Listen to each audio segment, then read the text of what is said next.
Imagine the day of the 20th of June 1960. The people of Senegal gather to celebrate their independence from France. Flags wave, voices rise, drums echo across Dakar, and for a moment, a nation feels reborn. But 2 years later, on 31st August 1962, Senegal enters into membership with the International Monetary Fund, the IMF. What seems like a step toward stability soon reveals itself as the beginning of a long and complex struggle. A struggle not just for Senegal, but for almost every African nation that had broken free from colonial chains. From the late 1970s, Senegal would repeatedly return to the IMF, seeking assistance more than 20 times in less than half a century. These were not simple loans. They came with conditions, arrangements, and programs with technical names: Extended Fund Facility, Structural Adjustment Facility, Enhanced Structural Adjustment, Poverty Reduction and Growth Facility, Rapid Credit Facility, and many more. But behind these names lay the same essence. In exchange for temporary financial relief, the sovereignty of the nation's economic decision-making was traded away. Fiscal policy became supervised. Monetary policy was already constrained by the CFA franc, a currency tied to France. It was, in truth, a Faustian bargain, a deal that promised salvation, but slowly eroded independence. This was not unique to Senegal. It was the fate of almost every African state after independence. These were countries emerging with little financial reserves, fragile institutions, weak industrial bases, and economies still tied to raw material exports, controlled by foreign companies. Their challenge was enormous: to build sovereign economies, to develop industries, to strengthen human capacity, to weave regional trade networks. Yet instead of nurturing these possibilities, the IMF's interventions reinforced dependence, kept them tied to global structures they did not design, and discouraged the bold investment in people and industry that true development requires. Consider the words from an IMF study in 1996, almost 2 decades after Senegal first accepted structural adjustment. The study admitted that while policies reduced macroeconomic imbalances, economic growth had remained erratic and subdued. Savings and investment were relatively low. In plain language, there was no development. Where growth appeared, it was sporadic, linked to fluctuations in commodity prices. Rising prices of groundnuts, phosphates, or other exports gave the illusion of progress, but the revenue was not transformed into capital investment. Instead, it went into debt repayment or temporary welfare spending to prevent societal collapse. The cycle was cruel: borrow, adjust, repay, cut social spending, liberalize markets, devalue currencies, and open borders to imports. The short-term aim was always stability and viability, but the long-term result was stagnation. A powerful IMF report in 2002 revealed the dangers of this prolonged use of IMF resources. In analyzing cases like Pakistan, the Philippines, and Senegal, IMF staff admitted that policies encouraged governments to overpromise economic recovery, mainly because internal IMF guidelines demanded progress toward external viability within 3 years. Policymakers focused narrowly on export performance, assuming that more exports would fix the problem. Yet, as the report itself admitted, Senegal could not simply export its way out of debt. Still, despite these admissions, nothing changed. Programs continued, new names replaced old ones, but the underlying structure remained intact. This is the central drama of Africa's post-colonial economic history. Independence came with parades, but debt brought silent chains. The IMF, along with its sister institutions and creditors, acted as managers of a neocolonial order. African nations, instead of freely choosing paths of development, were hemmed in by conditions. The idea of sovereignty was weakened not by invasion or direct rule, but by contracts, agreements, and technical arrangements written in the language of finance. Kenya and Zambia illustrate this broader story. Both countries, like Senegal, turned to the IMF in moments of crisis. Both entered the same cycle of adjustment, austerity, and debt. The policies promised modernization and competitiveness, but in practice they hollowed out domestic industries, weakened agriculture, and left workers and peasants to carry the weight of sacrifice. Public services declined, education and healthcare budgets shrank, while debt repayments consumed national revenues. The irony was bitter. Resources that could have fueled growth and human development were diverted abroad to satisfy creditors. The IMF's defenders argue that the institution provided stability, that without its programs, chaos would have been worse. Yet one must ask, stability for whom? For African people or for global finance? When growth is erratic, when unemployment deepens, when farmers cannot access credit, when factories close, can we call it stability? Or is it simply the maintenance of a global system where Africa remains a supplier of raw materials and a payer of interest? Even within the IMF's own documents, we find evidence of doubt. The 2002 report on prolonged use admitted flaws, yet the same flawed frameworks continued. The poverty reduction and growth facility of the early 2000s in Senegal did not fundamentally shift policy. Instead, it repeated the same export-driven, austerity-focused strategy. Each new program sounded different, but its DNA was unchanged. This dossier, produced by the Tricontinental Institute, reminds us that the story is not only about policies and statistics, it is about lives. It is about the farmer in Zambia who cannot afford fertilizer because subsidies were cut. It is about the teacher in Kenya whose salary stagnates while debt repayments grow. It is about the Senegalese worker watching factories close because imports undercut local goods. These human costs are the hidden ledger entries of IMF programs. And yet, across the continent, the dream of genuine development persists. Workers and peasants continue to demand sovereignty, not as an abstract concept, but as the right to direct resources toward their needs, their futures, their children. This is not the dream of IMF staff missions, but of ordinary Africans seeking emancipation. The challenge, then, is to imagine and build alternatives, to refuse the narrow vision of austerity and debt management, and instead create a theory of development rooted in African conditions, African needs, and African dreams. This is the purpose of critical research, of movements, of institutes like Tricontinental, to break the silence of inevitability and remind us that another path is possible. Senegal's story is not unique, but it is instructive. Independence is not complete when sovereignty over economic policy is ceded to external hands.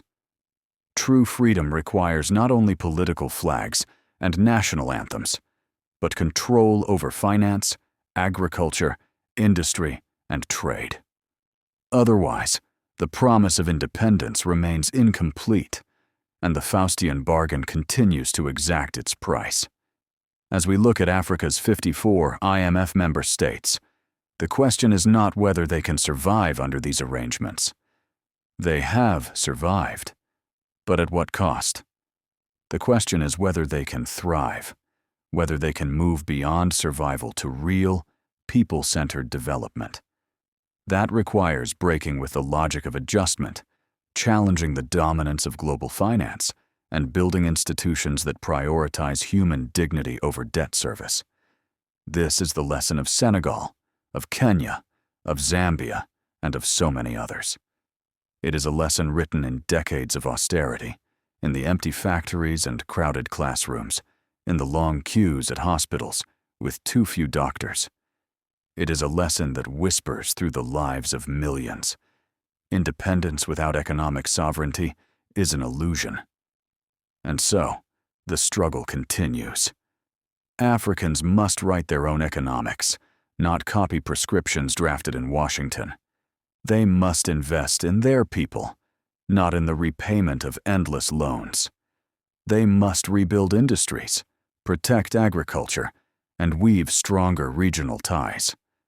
Only then will the promises of 1960 of liberation and independence finally be fulfilled. The IMF may still offer its packages, dressed in new names and new language. But Africans know from lived experience that these packages rarely deliver true development. The task ahead is not to reject assistance outright, but to insist on sovereignty, to redefine development, and to place human emancipation above the demands of creditors. When the IMF entered African economies, it did not come alone. It brought with it the entire framework of what later came to be known as the Washington Consensus. This consensus rested on 10 pillars: fiscal discipline, reordering of public expenditure, tax reform, liberalization of interest rates, competitive exchange rates, trade liberalization, liberalization of inward foreign direct investment, privatization, deregulation, and protection of property rights. Each of these measures, on paper, promised efficiency and modernization. Yet in practice, they often stripped African states of the very tools they needed to nurture their societies. Fiscal discipline meant cutting budgets for health and education, leaving clinics without medicines and classrooms without teachers. Privatization meant selling public assets, often to foreign investors, at prices far below their true value. Trade liberalization meant that small-scale farmers and local industries were thrown into competition with heavily subsidized imports from Europe and North America. Deregulation meant weakening protections for workers and consumers in the name of free markets. The story of Zambia is telling. Once one of Africa's most promising economies, thanks to its copper reserves, Zambia embraced IMF structural adjustment in the 1980s. Subsidies for maize were removed. Prices rose. Families who depended on affordable maize as their staple food now faced hunger. Protests erupted, but the government, constrained by IMF agreements, could not reverse course. Meanwhile, Zambia's copper mines were privatized. Foreign companies gained control, repatriating profits abroad. What remained for Zambians was debt and unemployment. Kenya, too, was caught in this spiral. In the 1990s, it implemented IMF-mandated liberalization. Local industries collapsed under the weight of cheap imports. Textile factories that once employed thousands closed their doors, unable to compete with second-hand clothing shipped from Western countries. These second-hand garments, often donated or sold cheaply, flooded markets. What was lost was not only jobs, but also the potential of Kenya's textile industry to grow and export. Instead, the country remained locked into a cycle of dependency, importing finished goods while exporting raw materials. This pattern was not accidental. It reflected the deeper logic of global capitalism. African economies were to remain suppliers of raw materials and consumers of finished goods. They were to provide labor, land, and resources, but not to develop independent industries that could compete on the world stage.